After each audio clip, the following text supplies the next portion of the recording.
Hello दोस्तों, you are welcome to Shri KG to PG. और आज हम लाए हैं आपके लिए आपके 10th क्लास का फर्स्ट चैप्टर पॉलिटिकल साइंस का, डेमोक्रेटिक पॉलिटिक्स का, और उसका नाम है पावर शेयरिंग। मतलब अब भाई पावर को शेयर करना है। कौन से पावर को? आपको जैसे मालूम है कि it's a political science chapter, तो जो पॉलिटिकल पावर है उसको शेयर करने के बारे में क्या उसकी प्रोसेसेस होती है, पावर शेयर करना क्या ज़रूरी है, क्या पावर शेयर करना ज़रूरी नहीं है, अगर पावर शेयर किया तो उसके कॉन्सिक्वेंसेस में क्या फ़ायदे होने देश को, नहीं किया, ठीक से नहीं किया तो क्या कुछ घाटे हो सकते हैं, कैसे घाटे हो सकते हैं, ये हम आगे देखेंगे। इसको आप अपना सिलेबस न मान के इसको कुछ यूं मानिए कि हमारा देश जो है वो चलता कैसे है। सिर्फ 15, 20, 25 मिनट में आप ये समझ जाएंगे, कोई एक उसके देश को चलने का जो मैकेनिज्म है उसकी कोई बहुत इंपॉर्टेंट या कहे कि सबसे इंपॉर्टेंट और सबसे इंपॉर्टेंट मैकेनिज्म्स में से एक आज आप 20-25 मिनट में समझ लेंगे कि पावर शेयरिंग होती क्या है। पावर शेयरिंग अगर करने में किसी से गलती हुई है तो उसके क्या परिणाम हुए हैं, किसी ने पावर शेयरिंग ठीक से की है तो दुनिया में उसकी कैसे वाहवाही होती है। ये सारी बात आपके इस चैप्टर में है जिसका नाम है पावर शेयरिंग। पावर शेयरिंग आज आप पावर शेयर करने वाले हैं। थोड़ा सा मुझसे भी कर लेना। ये चैप्टर आपका एक कहानी बताता है कि साहब जब देश चलाने होते हैं, जो लोग देश को चलाते हैं, अब किसी एक देश में ऐसा तो होता ही नहीं है कि एक ही तरह के लोग हो, वो लैंग्वेज वाइज हो, रिलीजन वाइज हो।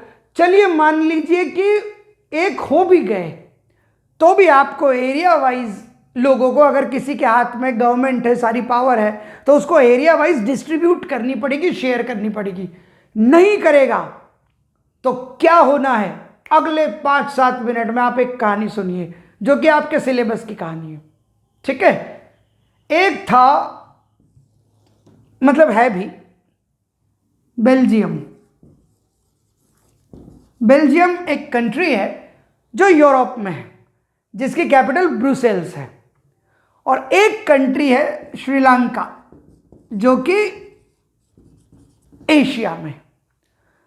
अब यहां कुछ चीजें थी, मतलब दोनों कंट्रीज में प्रॉब्लम थी। हम एक केस स्टडी कर रहे हैं जो पावर शेयरिंग के बेस पर है, एक केस स्टडी जो आपकी किताब में लिखी हुई है। अब बेल्जियम में क्या था कि ज्यादातर लोग डच स्पीकिंग होते थे, और ये जो डच स्पीकिंग होते थे ये 59% थे टोटल पॉपुलेशन के। 59 मतलब 60 ही समझ लीजिए।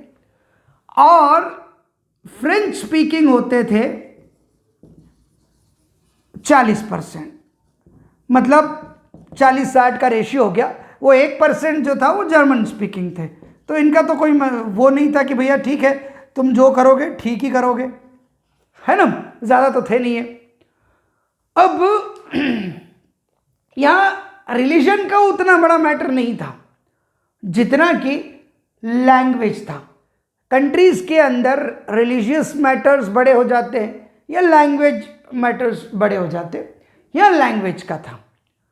अब हुआ क्या कि जो बेल्जियम में डच स्पीकिंग थे वो ज़्यादा थे और फ्रेंच स्पीकिंग कम थे। लेकिन फ्रेंच स्पीकिंग जो सिर्फ 40% लोग थे वो रिच थे कंपेरेटिवली। जो ज़्यादा रिच माने जाते किसी देश में लोग, ये सब रिच थे, ये ज़्यादा ओहदे वाले लोग थे।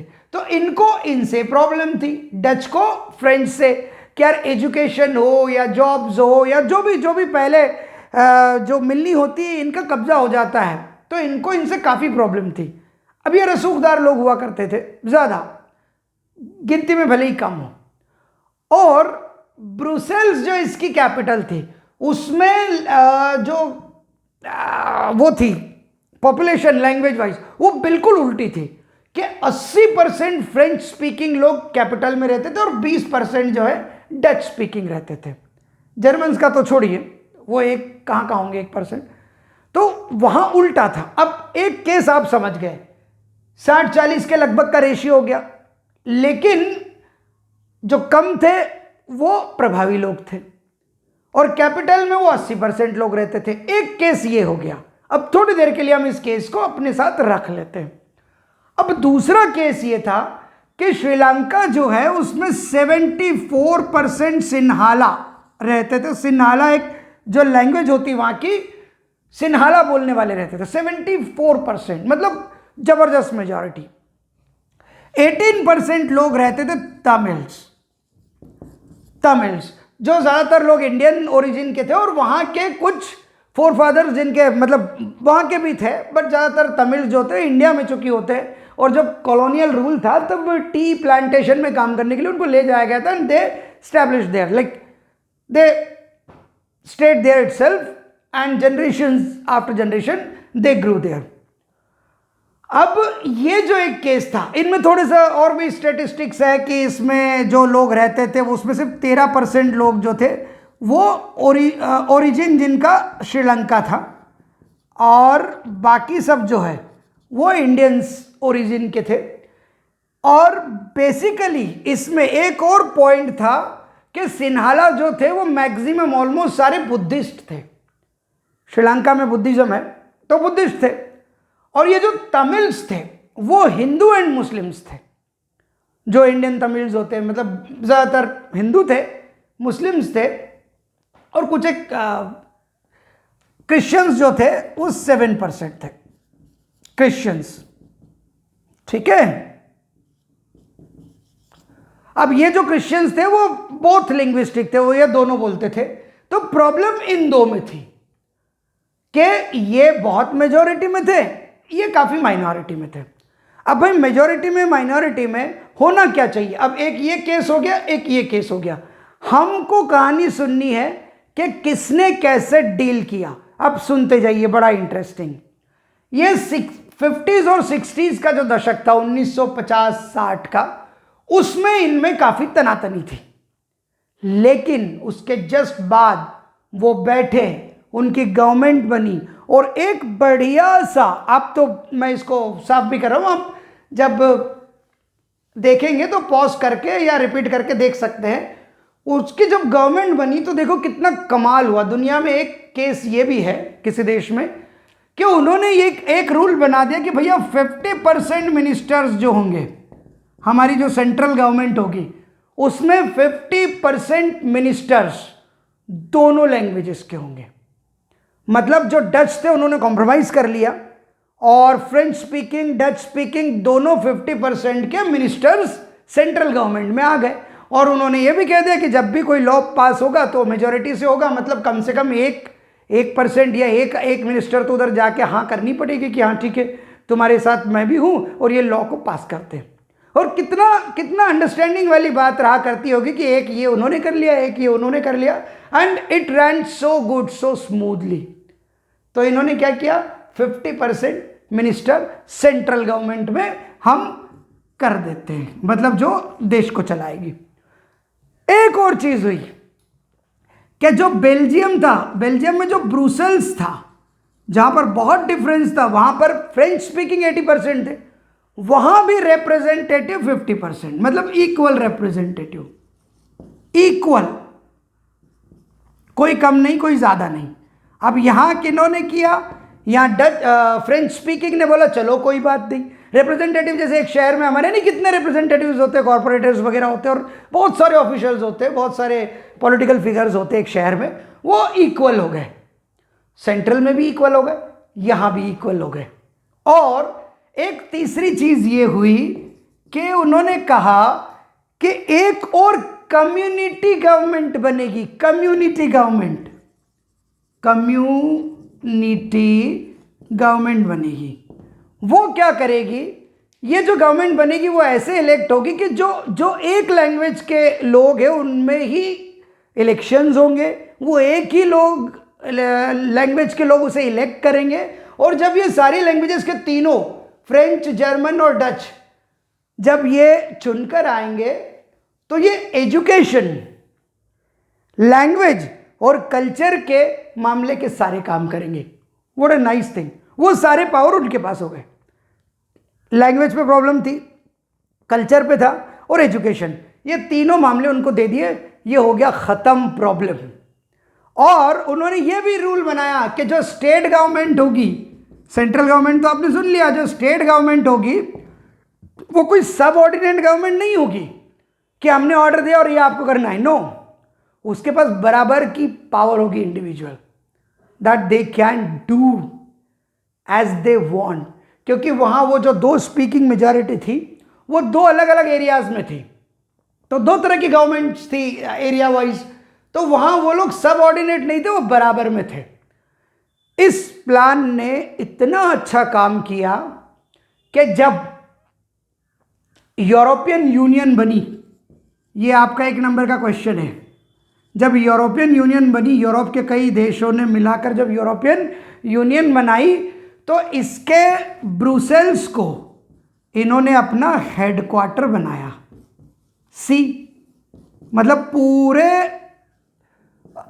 यूरोप का यूनियन जो है, यूरोपियन कंट्रीज का, यूरोपियन यूनियन का, उसका हेडक्वार्टर इस देश में बना। सो बड़ा अच्छा हुआ, पावर शेयर हो गया। और अब तक देखिए, थोड़ा सा कॉम्प्लिकेटेड उनका जरूर है सिस्टम, थोड़ा सा कॉम्प्लिकेटेड है, लेकिन अब तक इतना अच्छा काम कर रहा है कि वहां कोई प्रॉब्लम नहीं है। लिंग्विस्टिक लेवल पर, कल्चरल लेवल पर दे डोंट हैव क्लैशेस, जैसे ज़्यादातर कई कंट्रीज में होता है जहाँ डिफरेंट होते हैं लोग रहते हैं, वहाँ पर होता है, वहाँ नहीं है। So it's good. तो एक डील उन्होंने की, अब एक डील इन्होंने की।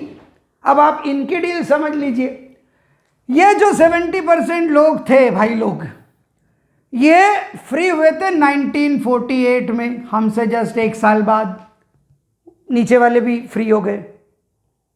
इन्होंने क्या किया, it's government in 1956, obviously the government will be of the people who belong to Sinhala community, because they had a big majority, so they definitely were in the government. So they passed amendments, और उन amendments में ये हुआ था कि they put Sinhala people, Sinhala community people in all the priorities.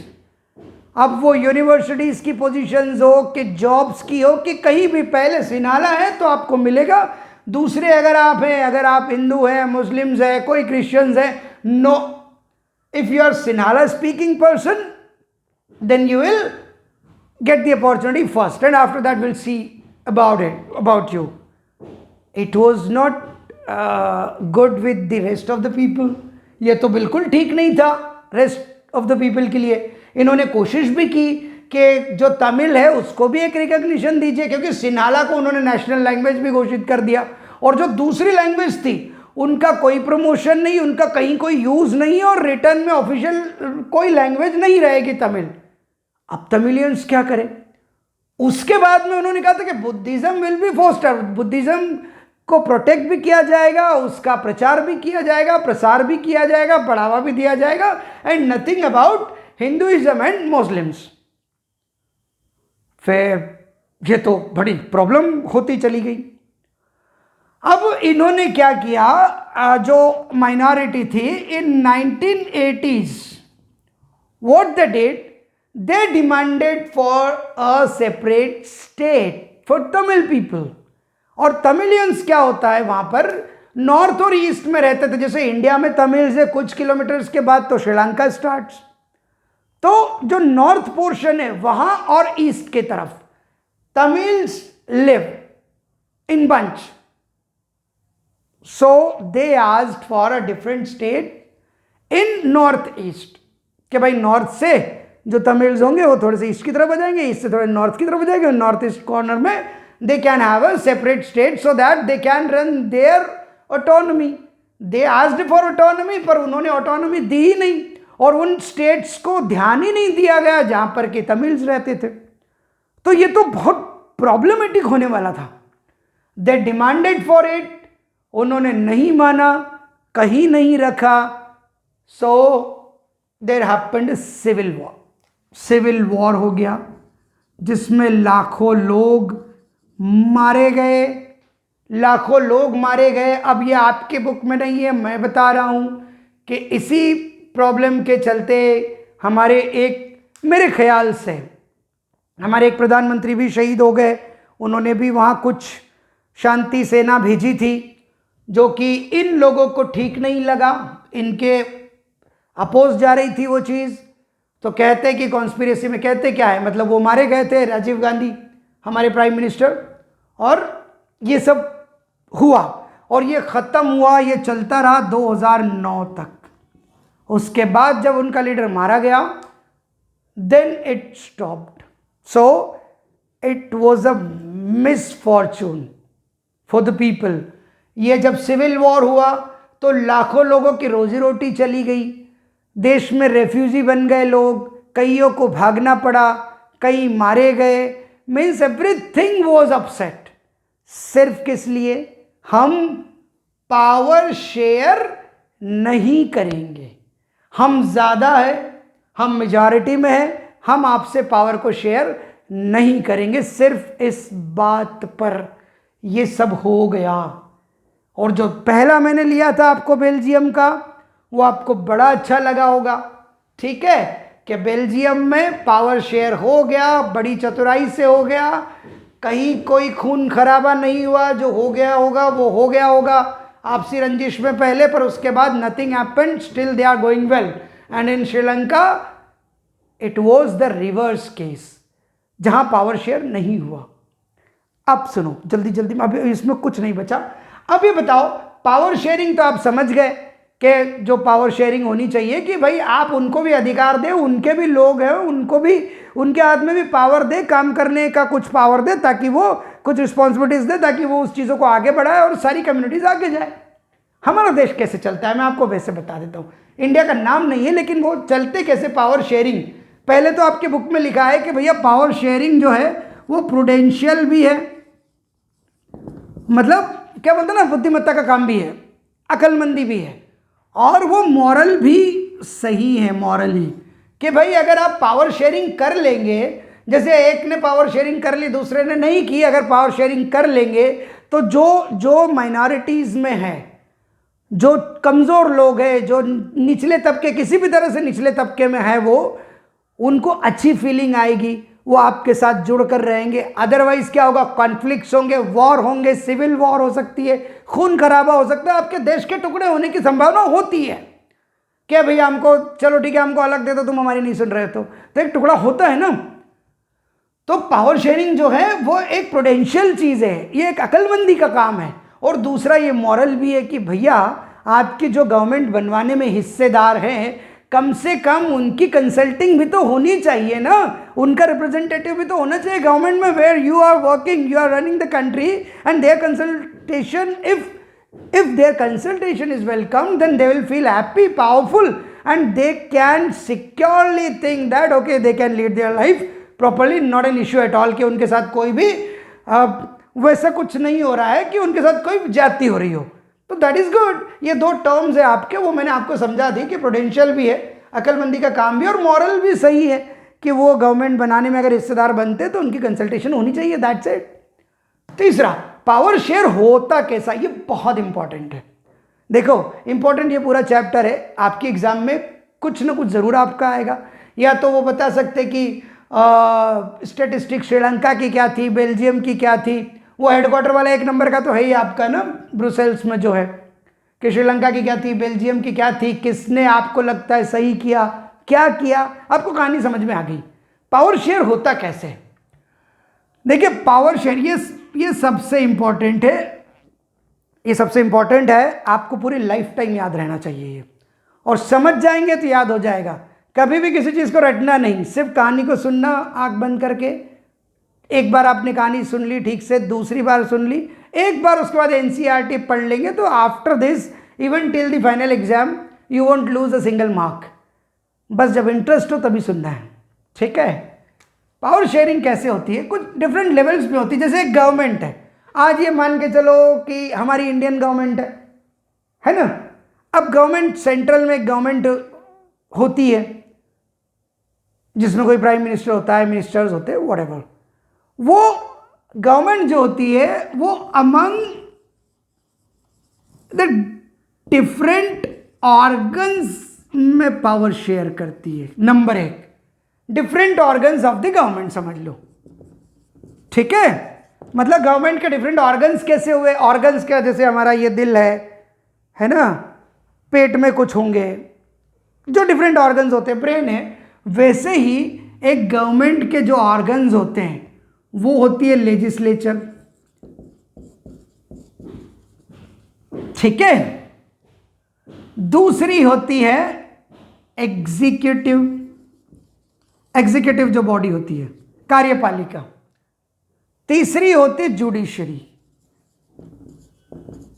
ठीक है। एक तो यहां पावर बढ़ता है, ये बनाती है कानून, ठीक है, ये सारी विधि बनाती है लेजिस्लेचर,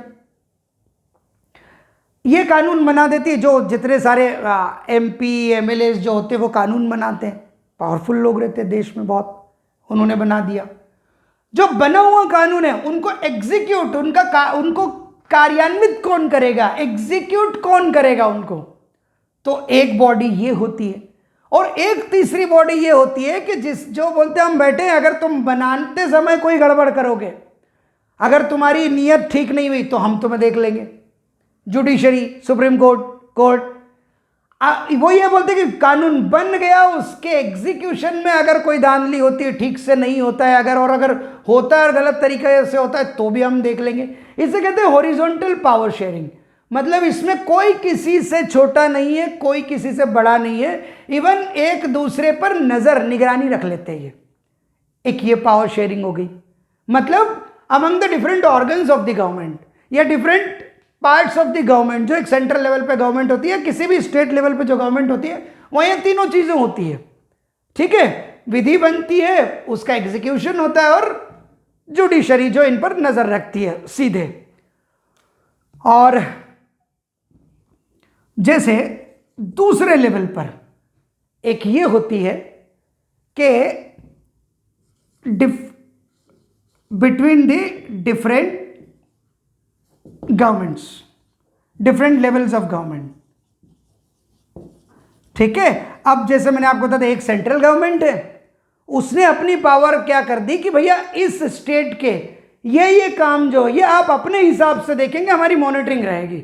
ऐसा नहीं कि सबऑर्डिनेट है कि हमने ऑर्डर किया कि आपको ये करना है, नहीं, I belong to Madhya Pradesh. और ऐसा नहीं कि मध्य प्रदेश की गवर्नमेंट सब कुछ सेंटर के हिसाब से करेगी, नहीं। गवर्नमेंट को अगर स्टेट की गवर्नमेंट को लगेगा तो सेंटर से चर्चा कर लेगी, लेकिन वो अपने कानून, अपने काम, अपनी ज़रूरतें अपने हिसाब से, अपना रेवेन्यू वो करती रहेगी।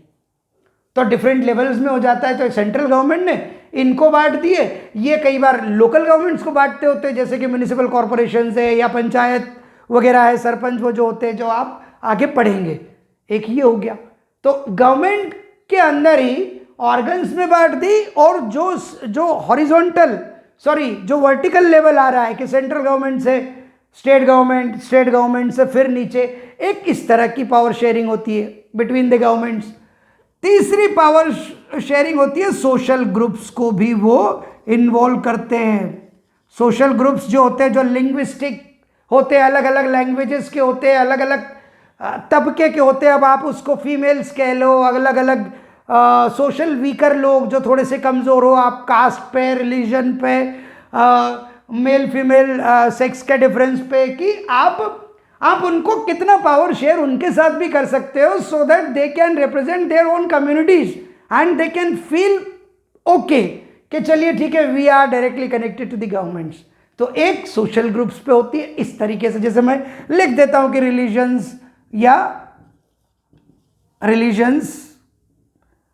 रिलीजियस जो होता है, दूसरा मान लीजिए लिंग्विस्टिक, आप समझ जाएंगे, ठीक है। उसके बाद में एक और बड़ी इंपॉर्टेंट सी चीज आती है, मैं ऊपर लिख देता हूं,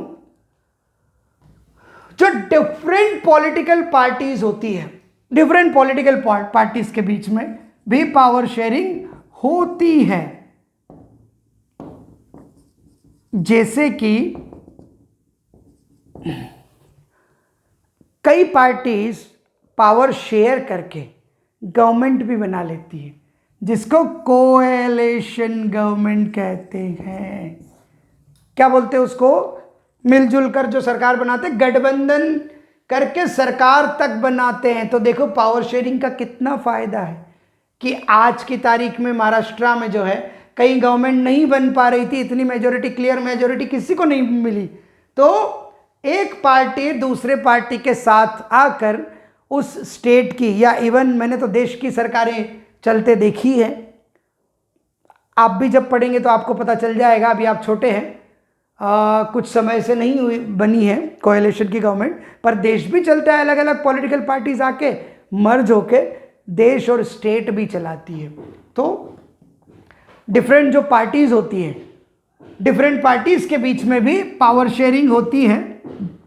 और कुछ प्रेशर ग्रुप्स होते हैं, प्रेशर ग्रुप्स कहते हैं इनको, इनके प्रेशर से भी जो है पार्टीज इधर उधर भटकती नहीं है।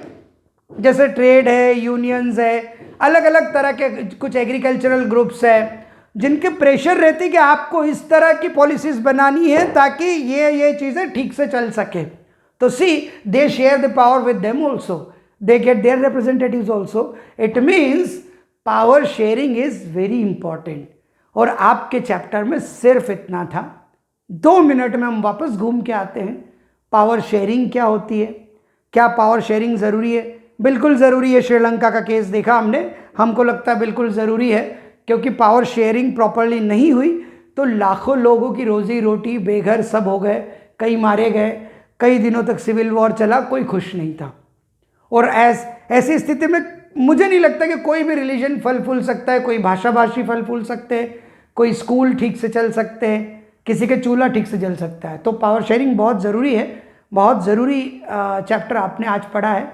सही मायने में पॉलिटिकल जो आप पढ़ाई करेंगे, ये तो एक इंट्रोडक्शन था, अब इसके आगे 2-3 चैप्टर्स तक आपको समझ में आएगा कि पॉलिटिक्स है क्या, इंडिया में क्या होता है, दुनिया में क्या होता है ना। और ज़रूरी इसलिए भी है कि आपने देखा कि खून खराबा होते होते आपने बेल्जियम में बहुत आसानी से देख लिया और आज तक कोई प्रॉब्लम नहीं है। तो पावर शेयरिंग होनी चाहिए। पावर शेयरिंग इसलिए भी होनी चाहिए कि जो देश के लोग हैं उनको हक मिलता है कि अपने अपने रिप्रेजेंटेटिव चुन के जाते हैं, और उनको अगर कुछ पावर शेयर करती है गवर्नमेंट तो वो उनके भले के लिए कुछ कर सकती है। पावर शेयर अगर हो तो निचले से निचले तबके तक चीज़ें, फैसिलिटीज़ पहुंच जाती किसी भी देश में आसानी से, वो छोटा देश हो या बड़ा देश हो।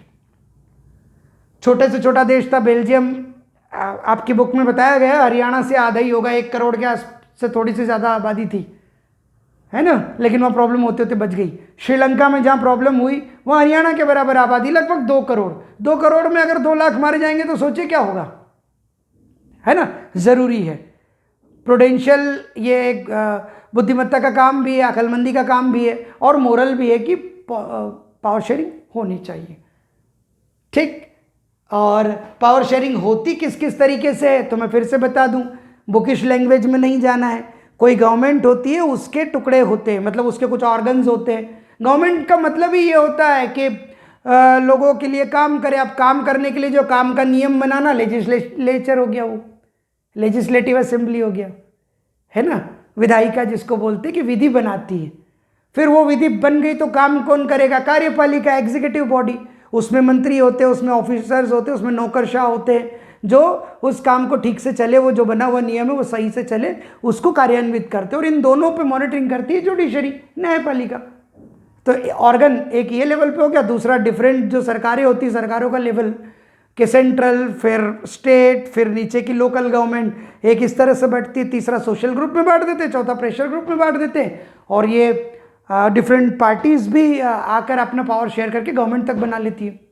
मज़ा आ गया मुझे आपको पढ़ाने में, आपको आया कि नहीं ये मुझे तब मालूम पड़ेगा जब आप लाइक करेंगे, सब्सक्राइब करेंगे। जो लोग भी देख रहे हैं इस चैनल को, आपके डिमांड पर आप जो बोलेंगे वो टॉपिक्स इसी तरह से हर सब्जेक्ट के, हम लोग हर सब्जेक्ट पर वीडियो बना के देते हैं, हम वीडियो बना के देंगे। और सब्सक्राइब और शेयर ज़रूर करना ताकि सबके काम आ जाए। थैंक यू, जय हिंद।